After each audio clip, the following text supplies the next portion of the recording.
Welcome to episode 120 of the G2 on 5G. It's the latest inside scoop on everything 5G. We cover 6 topics in about 20 minutes, and it's brought to you by More Insights and Strategy. I'm Will Townsend, and joining me again this week is fellow analyst Anshel Sag. Let's get started with my first topic. And I shared this on social media, but I got to spend a few days with AT&T, and in particular, CEO John Stankey. We were in Evansville, Indiana, and it was for a fiber launch.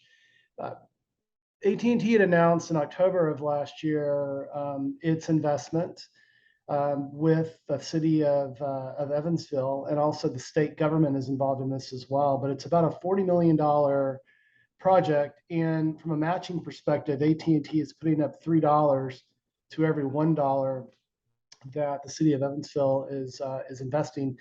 They're getting these funds obviously from the American Recovery Act to fund infrastructure.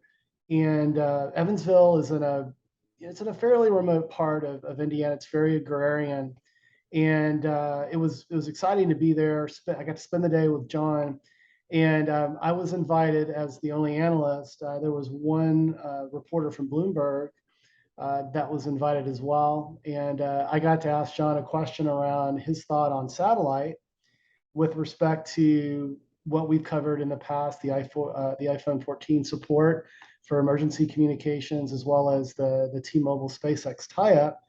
And he actually shared some new information. And as a result, the Bloomberg reporter filed an article that day. So stole a little bit of my thunder, but I'm going to take the victory lap on this. But and Fierce Wireless also reported on this as well.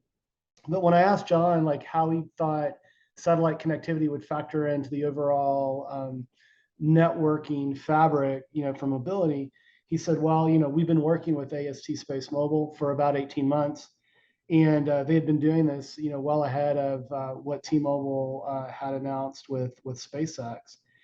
And he initially said that this will support FirstNet, so first responders, which is no surprise given that AT&T is responsible for that network, but that eventually there would be enterprise applications as well as consumer applications. But this is in test phase right now. And so the FCC has granted an experimental license to do this. But if everything falls according to plan, John mentioned that the testing is very promising, that they would ask the FCC for spectrum approval to do this. So pretty exciting. I didn't know I was going to ask a question that was going to kick off, a ripple effect. And I've seen several articles this week on it, but would love for you to weigh in as well, my friend. I actually did not catch this. Okay. I did have a bout of food poisoning this week, so that's right. I'm sorry. You feeling better? yeah, I'm still feeling a little weird in the tummy, but I was literally completely incapacitated the entire day of Tuesday, and was struggling to recover on Wednesday. So it probably happened one of those days.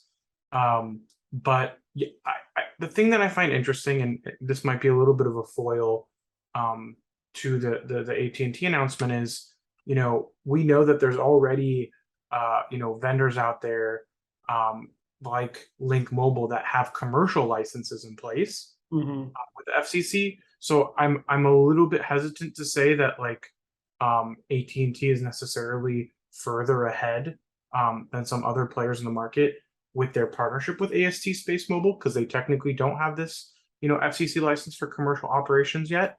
Right. And then also, I didn't really glean anything from what you said or from what I've seen that they are demonstrably ahead in terms of implementation than say what T-Mobile or Verizon are working on. So I think in my mind, there need to be more deliverable or demonstrable, I don't know how to put it, some kind of accomplishments or deliverables that can be marked as a point where they are ahead of. I think we can see that with 5G networks very clearly. Right. But when it comes to satellite connectivity, we might have to establish some kind of rules for where somebody is in the process. No, I hear you. No, it's a good point. And I think the point that John was making, I don't want to put words in his mouth, was that they have been doing this testing with AST for the last year and a half, and then, T-Mobile and SpaceX had their big announcement. I think his point was SpaceX is going to have to do all of that testing as well. And I know you covered that on a prior podcast, but I agree with you. There needs to be more details, but it was interesting. This was sort of the first reveal, and I'll take the victory lap for having asked John the question when we were on the bus going around town there. But as things develop, we'll definitely report back on future podcasts. But let's move to your first topic, and you want to talk about Huawei and the possibility of their relaunching phones with 5G next year. Yeah, so yesterday, the Financial Times published a report that said that Huawei may try to circumnavigate US sanctions by redesigning its smartphone to accommodate less advanced chipsets made by Chinese companies that will enable 5G. Because currently Huawei uses Qualcomm chipsets, but only for 4G. And that's obviously a challenge because all of Huawei's competitors in China are using Qualcomm chipsets with 5G. So this is obviously puts them at a disadvantage when they're in the market, and it's hurt them considerably in terms of market share.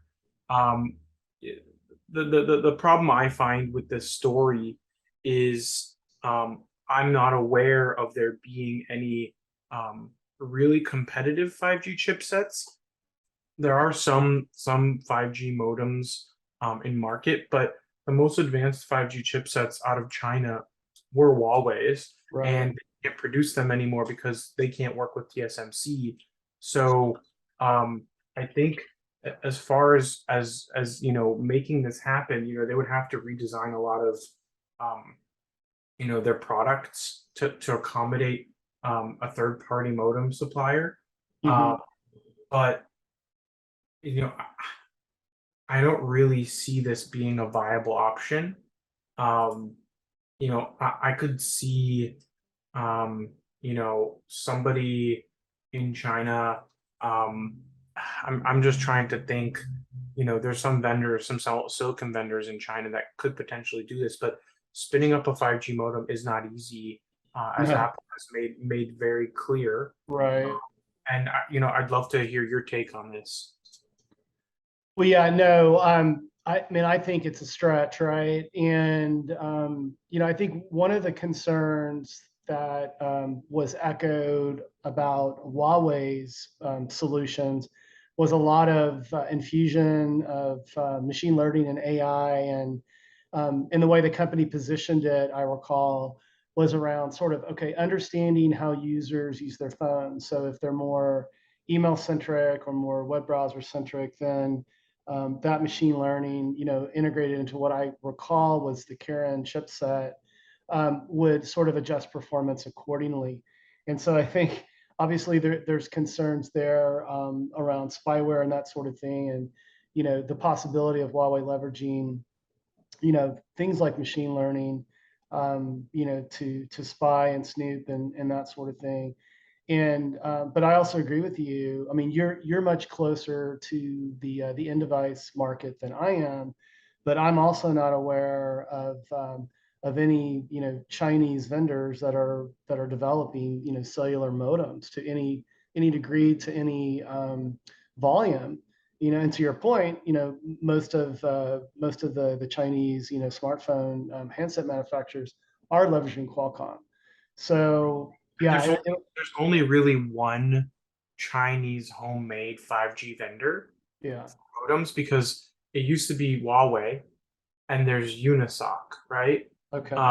Which is like a merger of a couple Chinese companies, including Spreadtrum, but their 5G um, SoC uses 6 nanometer, Hmm. which means that's TSMC or Right. Samsung. So that's probably not going to happen. Um, and you know, this is more the current 5G modem they have is mostly for IoT applications. So I'm not even sure um, they can really leverage their 5G modem. Yeah. Um, but I'm curious to see if it'll be Unisoc. Um, there's another topic we've got to talk about later today or later in the podcast regarding restricting companies' access to chip technology that I think will impact this even further. Yeah, no, that'll be your third topic. So, but let's move to my second. So, I had a follow-up conversation with the city of Las Vegas, and if our listeners and viewers remember last week, I spoke to the big announcement with NTT and the city of Las Vegas, basically launching the largest CBRS municipal network in the country. Mm-hmm. And as a follow-up, I was able, in fact, just yesterday on Thursday, since we're recording today on Friday, I got to spoke with a gentleman that's been sort of at the center of those deployments, and we had a great conversation. And what's going to materialize out of that is I will be in Las Vegas, I think for my sixth and final conference in mid-December, and I'm actually going to spend a day with the city of Las Vegas, and they're going to walk me around different parts of the city and sort of show me what devices they're deploying that are leveraging the CBRS spectrum. Some of the applications are quite obvious. They spoke to the Fremont Street area using smart cameras for public safety and that sort of thing. There's a lot of IoT. They're doing a lot of measurement of air quality and that sort of thing in the city of Las Vegas. They're also investigating with private networking, neutral host type scenarios where eventually it's very nascent right now. But if you think about it, what the city will do is, they own the infrastructure, they deploy it, and then they allow the public network operators to leverage some of that infrastructure for amplification and that sort of thing, because there are pockets of the city that aren't being reached. And we have talked about T-Mobile. T-Mobile's got a pretty wide spectrum footprint deployed in Las Vegas.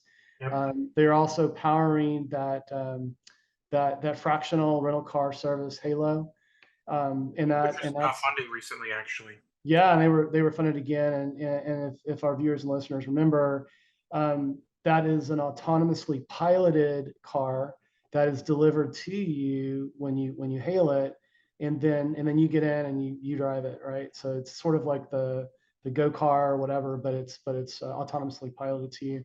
That leverages T-Mobile's 5G spectrum. But some of the other applications he was talking about were um, you know outfitting, kind of parks and that sort of thing, again, with a lot of IoT sensors and cameras around public safety. But what I found interesting, um, they were having some challenges with the cameras because they're sending a lot of data.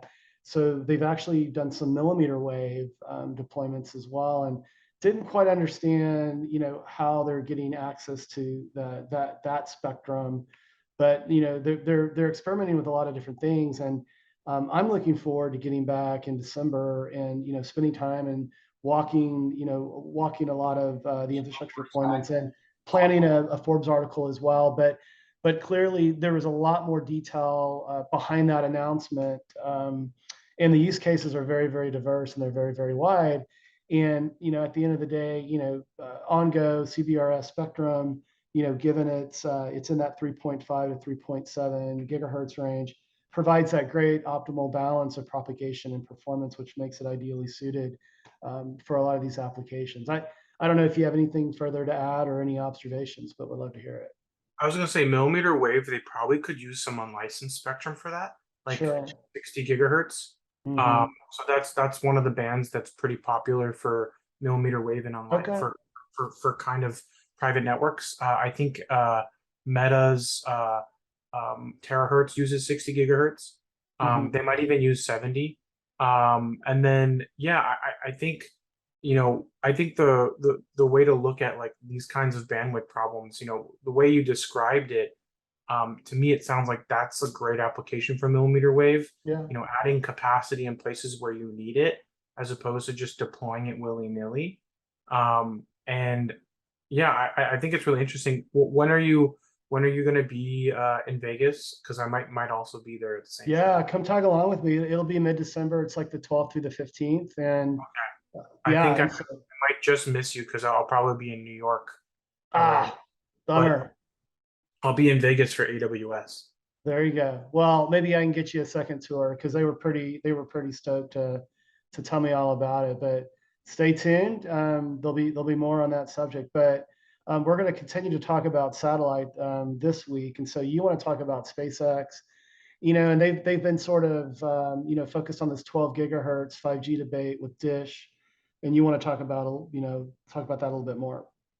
Yeah, I think when you look at the situation with SpaceX and 12 gigahertz, and why they're so aggressive about it, because I think it's quite clear that SpaceX is very aggressive about 12 gigahertz and Dish's proposals to use that band for 5G. And I think it makes sense to a degree, right? Because if you look at SpaceX's business, Starlink is very dependent on this 12 gigahertz band. Yeah. And they're already struggling to keep frequency, or not frequency, but keep bandwidth numbers up as they add more customers. Hmm. And this will only continue to be a problem for them if they lose or have to share the spectrum with 5G. Yeah. And I think that really to me is the core of their argument against using 12 gigahertz. Yeah. But they're now, they've hired, or they use some third parties firm called Savid LLC, Hmm. as an engineering firm to, say that uh, 12 gigahertz would effectively end the service um, for people who depend on the 12 gigahertz band, Right. based on the October 4th filing that the FCC made, or that SpaceX made to the FCC. Yeah. And there obviously there's already some pushback from Dish saying that they don't think this is legit, and that um, they're really not about it, apparently. And I think this is one of those things where we probably need to have the FCC find or do it themselves. Usually Hmm. it seems like they hire independent firms for this, but I Yeah. feel like there needs to be some real independent data, because Yeah. you've got Dish and Dell on one side, and then you've got SpaceX on the other. Right. Um, and both stand to benefit from 12 gigahertz being in use for their use case. Right. Um, but ultimately, we're going to need more 5G spectrum. And also I think there's a potential for 12 gigahertz to be used for satellite as a 5G component carrier, maybe Yeah. not as a terrestrial carrier. But I just think that this battle continues to go back and forth, and maybe there is a healthy middle ground between the two of them, but it feels like SpaceX is very much binary in their assumptions and their stance on this issue. Yeah. And I think that we need to have an independent third party like the FCC actually go out and do its own research and Yeah. find its own findings, instead of having these back and forth constantly happening, because I'm kind of getting tired of it. I think maybe even our listeners are too. Oh, big time. And you say binary, lately Elon's been binary too, but you and I won't go there. You and I have weighed in on some of his latest tweets. It's a little ridiculous with what he's weighing in on with I'm trying to keep that out of my analysis. right. Keep it on our personal feed and not on our business feed for sure. But well, hey, let me go to my third and final topic, and I'm going to go do a revisit to Mobile World Congress. And I don't recall mentioning this when I did my wrap up, but while I was there, I did meet with Rakuten, with Tareq Amin.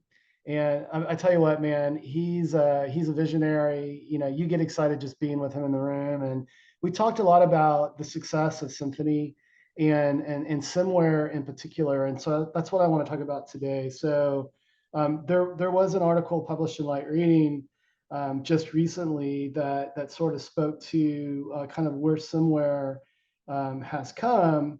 And it's fully in production now. And if you're not familiar with Symware, what it does is it combines a distributed RAN node and a cell site transport device, and it's designed to leverage sort of off the shelf, industry standard hardware. Mhm. And it's a multi-purpose edge appliance, and it leverages Intel processors and carrier routing software from Juniper Networks. Juniper does a lot of work, and kind of Rick and that sort of thing as well. Juniper's got a pretty deep portfolio from a service provider standpoint. But this really fits well into what Rakuten's trying to accomplish with Symphony, is to really provide a very open, a very agile platform that and again, they point to the capex and the opex disruptive benefits of it. Tareq also gave me a little preview on how this will evolve over time. That was under non-disclosure. But suffice it to say that they want to leverage this platform and become even more disruptive in the future. So I'll leave it at that. When the embargo lifts, I'll have more to share. But what are your thoughts? So I have questions because I wasn't briefed on this, Yeah, and I actually don't know that much about Symware. yeah. So I guess the first question is like, is Symware hardware only? Is Symware software only, or is it a combination of hardware and software? It's a software platform, but again, they're designing this with Intel processors and with Juniper Networks hardware. So Okay, so there's a little bit of a hardware tie-in, it's an software appliance. defined. Yeah, it's an appliance basically. Yeah, when you put all the pieces together. Okay, Yeah. because like you know, I know what Symphony's role is, and Hmm. like what they're trying to achieve and how they're trying to achieve it, but the Symware component of it I'm not as familiar with. Sure. And it definitely seems like there's a lot of different components to it because it is, open RAN, automation, edge cloud. It's Yep. all different. Orchestration. Yep. Yep. So I think we might have to maybe get Tarek on here to explain it more clearly. I think that's a great idea. I did tee that up with him. I think he's interested in doing that. So I think he'll be on a future standalone podcast. But well, hey, with that, let's go ahead and move to your third and final topic as we wrap things up today. Yes, and this is a doozy. So this literally came out this morning. This was something that was developing overnight. Um, it's a Biden administration issuing a sweeping set of new rules on chip tech exports to China. This Mhm. is an article I read on Protocol by Max Cherney. I tried to look on the White House's website. There's nothing there about it. Okay. So we're going to have to go on the conversations that they had with the press. And basically, there's a ton of new rules. Some of them are extremely specific, including, no using FinFETs, which is a 14 nanometer or lower technology. So it means like 14, 10, 7, all those FinFET related technologies out the window.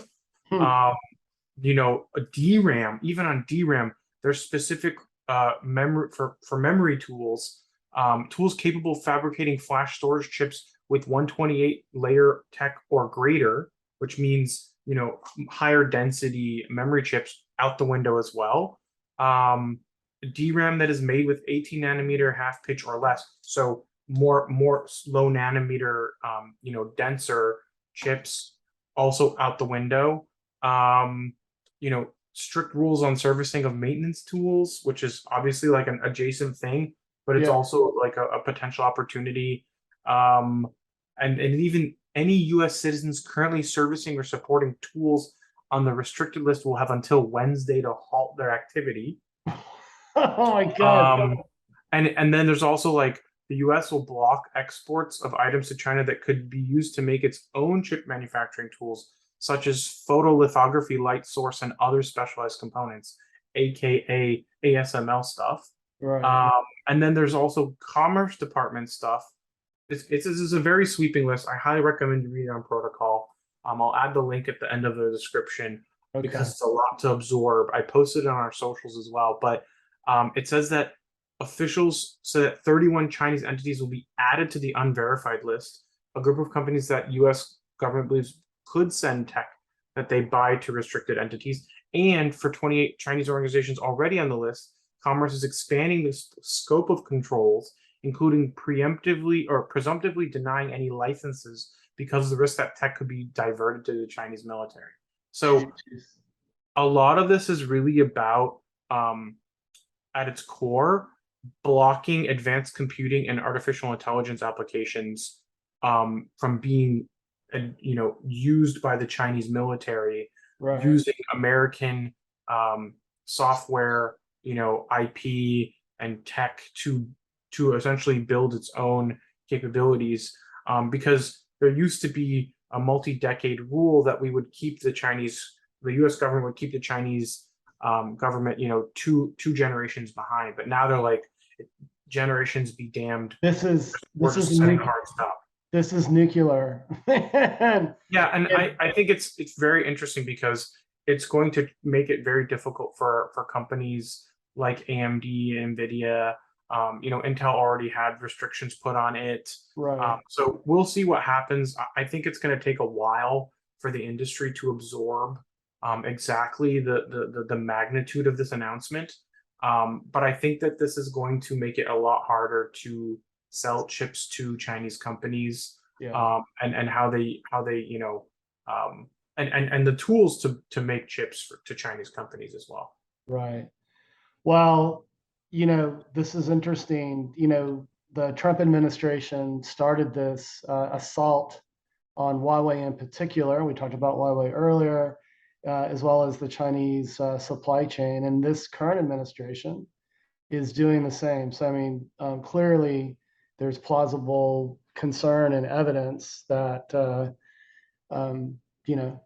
that we have to dismantle or, incapacitate their ability to be able to, to basically build platforms that integrate sophisticated technology. So it continues to be very, very interesting.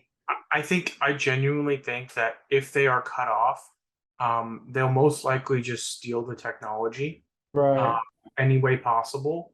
The problem is that there's a lot of, you would have to steal every generation because every generation has a lot of new advances. Yeah. And you could build off of some of those thefts. But ultimately I find that a lot of the things that are manufactured still need a supply chain to support it. And that's why I think you're seeing a lot of these things getting cut off, because if you leave some of these things in place, they could steal one component of it and then have the support system to continue it forward. So I think this is really about preventing, okay, you can steal the IP, but what are you going to do with it?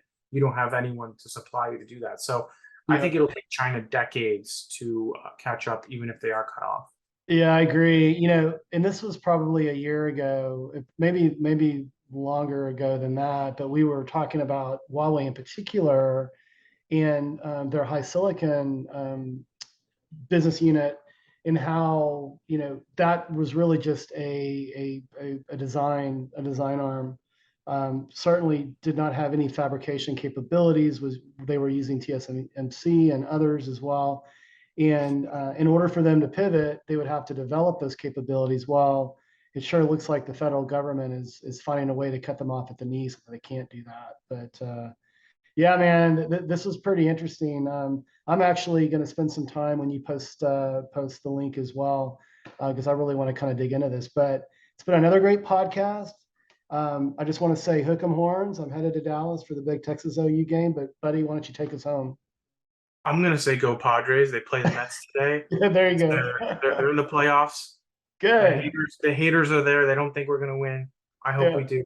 But I'll take us home. We hope our viewers and listeners found this week's topics interesting. If anyone out there would like to provide insights on a specific 5G topic for a future podcast, please reach out to us on social media. Will's at Whaletown Tech, and I'm at Anshel. We hope you have a great weekend, and please tune again next week.